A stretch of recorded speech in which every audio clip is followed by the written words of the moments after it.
Direct आपके सवाल पर आते हैं। ठीक है, साइंस का हम डिस्कस करने वाले हैं। तो बल का यहाँ पे आपसे पूछा है कि बल क्या है, वे केवल परिणाम होता है, केवल दिशा होता है, या परिणाम और दिशा दोनों होता है। तो इसका सही हो जाएगा ऑप्शन नंबर 3, परिणाम यहाँ पे लिखा है, परिमाण होना चाहिए, परिमाण और दिशा दोनों होता है। बल का मात्रक क्या होता है, तो बल का मात्रक जो है आपका पास्कल भी होगा, न्यूटन प्रति वर्ग मीटर भी होगा। ठीक है, जल्दी जल्दी हम इसलिए बता रहे हैं क्योंकि 50 क्वेश्चन को डील करना होता है, वीडियो काफ़ी लंबा हो जाएगा, तो मुझे अपलोड करने में भी प्रॉब्लम होगी और आप लोगों को देखने में भी प्रॉब्लम होगी, इसलिए मैं स्पीड में बोल रहा हूँ। और जल्दीबाजी में अगर कुछ गलती हो जाता है तो उसके लिए सॉरी। ठीक है, आप लोग अगर कोई क्वेश्चन में आप लोगों को शक होगा कि सर ये क्वेश्चन का आंसर ये होगा, तो आप लोग कमेंट करके जरूर बताइए। ठीक है, इससे क्या होता है, मुझे भी कंफर्म हो जाता है कि हाँ गलत हुआ है, गलती हुआ है हम उससे। और जो बच्चे कन्फ्यूजन में नहीं रहेंगे वो कमेंट को पढ़ लेते हैं, देख लेते हैं कि हाँ सर बताए थे गलत हो गया और ये इसका आंसर ये होना चाहिए। ठीक है, तो वो अच्छी बात है। अगर आप गलती फॉल्ट पकड़ते हैं तो आप उसको कमेंट करिए, मुझे बुरा नहीं लगता है। ठीक है ना, गलती इंसान से ही होता है, मैं भी इंसान हूँ, मैं बहुत बड़ा विद्वान, बहुत बड़ा का पंडित नहीं हूँ। ठीक है ना, तो इसलिए गलती मुझसे भी हो सकता है। ठीक है, तो जो भी आंसर में आप लोगों को फॉल्ट लगेगा उसको कमेंट तुरंत कीजिए, कर दीजिएगा। ठीक है ना, आवृत्ति का मात्रक क्या है, आवृत्ति का मात्रक आपका हटेज हो जाएगा। ध्वनि संचारित हो सकती है केवल ठोस, द्रव और वायु। देखिए ठोस, द्रव और गैस तीनों में तो संचारित हो सकती है। बल क्या कर सकता है, तो बल कर सकता है इसमें गति बढ़ाता है, गति घटाता है, वस्तु के आकार को बदलता है, इनमें से सभी हो जाएगा। ठीक है, चलिए नेक्स्ट देखते हैं। देखिए नेक्स्ट वाले हमारा कुएं से पानी खींचना कैसा है, तो आकर्षण होता है इसमें। ठीक है, भार का मात्रक क्या हो जाएगा, न्यूटन हो जाएगा। यहाँ पे किलोग्राम भार लगा दिया, ये नहीं होता है। ठीक है, इसीलिए दोनों नहीं होगा।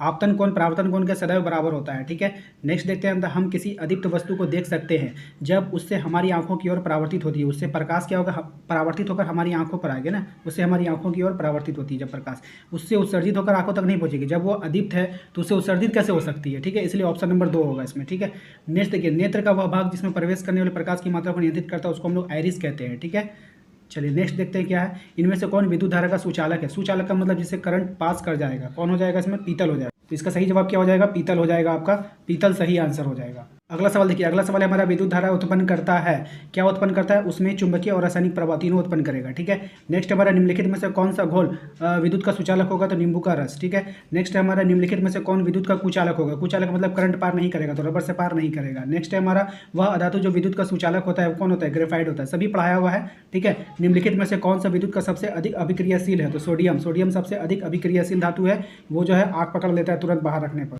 चलिए अगला सवाल देखते हैं, अगला सवाल क्या है हमारा। अगले सवाल में कह रहा है कि एक ईंधन नहीं है, मतलब वो ईंधन नहीं है, जलने वाला नहीं है, तो कौन नहीं जलेगा, सीएनजी नहीं जलेगा, एलपी जलेगा, बायोगैस जलेगा, ये मिट्टी कभी जलेगा, मिट्टी कभी नहीं जलेगा। ठीक है, जंगल में आग किस मौसम में पकड़ लेता है, गर्मी के मौसम में यानी ग्रीष्म मौसम में, ये सर्द मानसून और वर्षा में नहीं पकड़ेगा। ठीक है ना, ग्रीष्म मौसम में। दहन के लिए क्या आवश्यक है, बार बार हमने पढ़ाया था, गिलास वाला एग्जाम्पल दिया था कि मोमबत्ती के ऊपर गिलास रख दिए तो वो बुझ जाएगा, क्यों, क्योंकि ऑक्सीजन की कमी हो जाएगी। ठीक है, नेक्स्ट हमारा द्वितीय प्रदूषक कौन होता है, द्वितीय प्रदूषक देखिए प्रथम में जाएगा कार्बन डाइऑक्साइड, द्वितीय में जाता है सल्फर डाइऑक्साइड। ठीक है, नेक्स्ट देखते हैं कि आदर्श ईंधन में क्या गुण होता है, आदर्श ईंधन जो है सबसे सस्ता होता है। ठीक है ना, अगला सवाल है हमारा, अगला सवाल में कह रहा है कि आग उत्पन्न करने के लिए क्या आवश्यक होता है, तो आग उत्पन्न करने के लिए जो है ना वायु जरूरी है। ठीक है, मोमबत्ती की ज्वाला का कौन सा भाग सबसे गर्म होता है, तो मध्य भाग सबसे गर्म होता है, याद रखेंगे। कौन सी गैस अत्यंत विषैली होती है, तो कार्बन मोनोऑक्साइड सबसे विषैली होगी। इनमें से ऑप्शन में से ऐसे सबसे विषैली होगा तो अपना ओजोन गैस हो जाएगा। ठीक है ना, ऑप्शन के अनुसार मैं बता रहा हूँ। ठीक है, कोशिका का नाम किस जीव वैज्ञानिक ने रखा था, कोशिका की खोज की थी रॉबर्ट हुक ने और नाम रखा था रॉबर्ट ब्राउन ने। ठीक है, याद रखिएगा। निम्नलिखित में से सबसे छोटी कोशिका कौन है, तो सबसे छोटी कोशिका जो होगी वो माइकोप्लाज्मा की हो जाएगी। ठीक है, अगला सवाल देखिए, अगला सवाल हमारा संचरणीय रोगों में सबसे मुख्य कारक क्या है, तो सब घरेलू मक्खी। घरेलू मक्खी क्या करती है, बीमारी को इधर से उधर फैलाते रहती है। ठीक है, सूक्ष्म जीव कहाँ पाए जाते हैं, तो सूक्ष्म जीव जल, वायु, मिट्टी, बिल्कुल आपका जो सेट पढ़ाया गया तो उसमें से क्वेश्चन आया है। जंतुओं में जनन की कितनी विधियाँ होती है, तो 2 विधियाँ होती है। ठीक है, लैंगिक और लैंगिक। ठीक है, नेक्स्ट है हमारा नर मादा संलयन क्या कहलाता है, नर मादा संलयन लैंगिक कहलाएगा, जब नर और मादा दोनों मिलेगा तो उसको हम लोग लैंगिक कहेंगे। ठीक है, नेक्स्ट हमारा अंडपरजक जंतु कौन से है, तो अंडपरजक जंतु इसमें मेंढक, छिपकली, मुर्गी तीनों अंडा देता है। ठीक है, नेक्स्ट है कोशिका को ऊर्जा गृह किसे कहते हैं, तो माइटोकॉन्ड्रिया को कहते हैं। देखिए डेंगू परजीवी वाहक है, किसका है, मादा एनोफिलीज मच्छर का जो है वो वाहक होता है। स्त्रियों में जनन की आयु प्रारंभ होने के उस समय क्या होता है, मतलब कि ऋतुस्राव जब प्रारंभ होता है तो उसमें जनन की आयु प्रारंभ हो जाती है। ठीक है ना, नेक्स्ट हमारा मलेरिया रोग का क्या कारण है, मलेरिया रोग का कारण विषाणु होता है, वायरस होता है। ठीक है, नेक्स्ट है हमारा स्त्रियों में होने वाले मासिक स्राव की सामान्य अवधि क्या होता है, 28 दिन। सभी पढ़ाया हुआ है, सब पढ़ाया हुआ से क्वेश्चन है। पादप कोशिका का सबसे बाहरी भाग बार बार हम कहते हैं कोशिका भित्ति, जिसको हम छाल कहते थे, ये भी हमने आपको बता दिया था। ठीक है, नेक्स्ट हमारे मुर्गी के बच्चे को क्या कहते थे, तो चूजा कहते हैं, ये तो बेसिक चीज़ है, ये आपके बुक से नहीं भी आएगा तो आप लोग इसका आंसर कर दीजिएगा।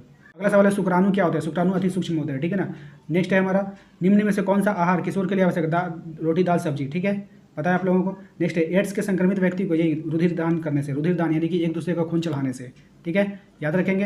अगला सवाल देखिए, निम्न में से कौन सा प्रतिजैविक है, तो इसको हम लोग कहते हैं प्रतिजैविक है। हमने कहा था आपसे लास्ट में, जिसमें माइसिन लगा हुआ रहेगा वो प्रतिजैविक हो जाएगा, ठीक है। आप लोग भूल जाते हैं बहुत जल्दी, अगर जो नहीं भूले होंगे तो वो तो आंसर करके आए होंगे। ईस्ट का उपयोग निम्न में उत्पादन में होता है, यानी एल्कोहल को बनाने में, ठीक है। नेक्स्ट देखते हैं, चलिए अगला सवाल है हमारा, आत्महत्या की थैली किसको कहता है, तो लाइसोसोम को कहते हैं। किसको कहते हैं, लाइसोसोम को कहते हैं। अगला सवाल है, लड़कियों के अंतःस्रावी ग्रंथियों के हार्मोन विसर्जित होता है, इसको क्या है, टेस्टोस्टेरोन कहते हैं, और पुरुष में जो होता है एस्ट्रोजन होता है, ठीक है, याद रखिएगा। नेक्स्ट है हमारा, दूध को दही बदलने में सूक्ष्म जीव क्या है, लैक्टोबैसिलस। फेमस क्वेश्चन है, मैंने बताया था आपको। प्रोटीन के निर्माण में संश्लेषण होता है राइबोसोम में, ठीक है, कहाँ होता है, राइबोसोम में। निम्न में से कौन सा जीव जनित रोग है, जीवाणु जनित रोग है, तो चेचक हो गया। अच्छा, मैंने इसका ट्रिक भी आप लोगों को बताया था, जो बच्चे ट्रिक याद करके गए होंगे तो वहाँ से आंसर करके आए होंगे। हार्मोन क्या होता है, तो हार्मोन जो एक रासायनिक पदार्थ होता है, मतलब कि वह केमिकल होता है, ठीक है। केमिकल को क्या बोलता है, रासायनिक पदार्थ बोलते हैं, तो इसलिए हम लोग ऑप्शन नंबर 2 करेंगे, ठीक है। तो उम्मीद करते हैं कि आप लोगों को सभी समझ में आ गया होगा। अगर कहीं भी आपको लगता है कि इसका आंसर ये नहीं होगा, ये होगा, तो आप उसको कमेंट करके दे सकते हैं, ताकि मुझे भी समझ में आ जाए और दूसरे बच्चे जो है उनको भी समझ में आए। तो वीडियोस काफ़ी लंबा नहीं बनाया, 5 मिनट में वीडियो को खत्म कर दिया। मुझे जो है व्यूज़ नहीं चाहिए ज़्यादा, ठीक है। बच्चे जो है बोर हो जाते हैं लंबी लंबी वीडियो बातें करना, सभी ऑप्शन को पढ़ने से क्या फ़ायदा। जो सटीक आंसर है मैंने वो आंसर आप लोगों को बता दिया है, ठीक है। और आप लोग उसको मिला लीजिए, और उसके बाद अगर कुछ अच्छा लगे तो प्यारा सा कमेंट कीजिए। अगर कुछ आपको फॉल्ट लगा कि यहाँ का आंसर ये नहीं होना चाहिए, ये होना चाहिए, तो उसको भी कमेंट कीजिए, ठीक है। मुझे अच्छा लगता है, मुझे उसमें कोई बुराई नहीं लगती, ठीक है। मैं सीखता हूँ, मैं पढ़ा नहीं रहा, मैं अभी पढ़ा रहा हूँ, तो ये मत समझिए कि मैं टीचर हूँ। मैं पढ़ा करके सीख रहा हूँ, ठीक है ना। आप जानते हो कि मेरा चैनल अभी छोटा चैनल है, मुझसे बड़े बड़े चैनल वाले लोग पढ़ा रहे हैं, ठीक है। हमको उससे कोई मतलब नहीं है, मैं अभी सीख रहा हूँ और आप ही लोग से सीखूंगा पढ़ाते पढ़ाते। अभी मैं 8 में पढ़ा रहा हूँ, कल हो के हमको आपको 9 में पढ़ाना है, फिर हम आपको 10 में पढ़ाना है, तो अचानक से तो मैं नहीं सीखूंगा, इसलिए मैं सीख रहा हूँ। अगर आपको लगता है कि कुछ फॉल्ट है तो मुझे कमेंट करके जरूर बताइए। अगर कुछ भी नहीं फॉल्ट है तो अच्छा लगा है तो लाइक करके, शेयर करके, सब्सक्राइब कर लीजिएगा, ठीक है। और बहुत जल्द आप लोगों का टर्म 2 वाला जो है आपको स्टार्ट करने वाला हूँ, ठीक है। चलिए स्टार्ट, मिलेंगे अगले वीडियो में, थैंक यू।